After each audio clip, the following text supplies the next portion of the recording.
ଆପଣଙ୍କ ଜୀବନରେ ସବୁବେଳେ ଅସଫଳ ରହୁଛି କି? ଯଦି ପୂର୍ଣ୍ଣ ସଫଳତା ଫଳ ପାଇବାକୁ ଚାହୁଁଛନ୍ତି କରନ୍ତୁ ଗୋଟିଏ ସରଳ ପ୍ରୟୋଗ।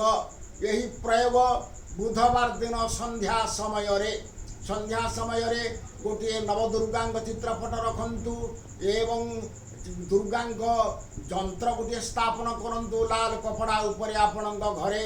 ତାପରେ ପଞ୍ଚାମୃତରେ ଶୋଧନ କରନ୍ତୁ, ଗଙ୍ଗା ଜଳରେ ଯନ୍ତ୍ରକୁ ଧୋଇ ଦିଅନ୍ତୁ, ଚନ୍ଦନ ସିନ୍ଦୁର ଦିଅନ୍ତୁ, ତାପରେ ଭୋଗ ରଖନ୍ତୁ ଏବଂ ଘିଅ ଦୀପ ଲଗାନ୍ତୁ, ଝୁଣା ଧୂପ ଦିଅନ୍ତୁ, ଫଳମୂଳ ନୈବେଦ୍ୟ ରଖି ପଞ୍ଚୋପଚାରରେ ଦୁର୍ଗାଙ୍କୁ ପୂଜନ କରନ୍ତୁ, ଯନ୍ତ୍ରକୁ ପୂଜନ କରନ୍ତୁ।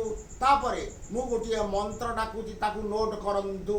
କାର୍ତ୍ତାୟନୀ ତନ୍ତ୍ରର ଏହି ମନ୍ତ୍ରଟି ହେଉଛି ଭଗବତ୍ୟା କୃତଂ ସର୍ବଂ ନ କିଞ୍ଚିତ୍ ଦବଶିଷ୍ୟତେ। ଏହି ମନ୍ତ୍ରକୁ 108 ଥର ଆପଣ ଜପ କରନ୍ତୁ।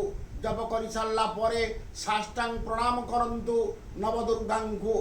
ଏହି ପ୍ରୟୋଗ ଆପଣ 21 ଦିନ ପର୍ଯ୍ୟନ୍ତ କରନ୍ତୁ।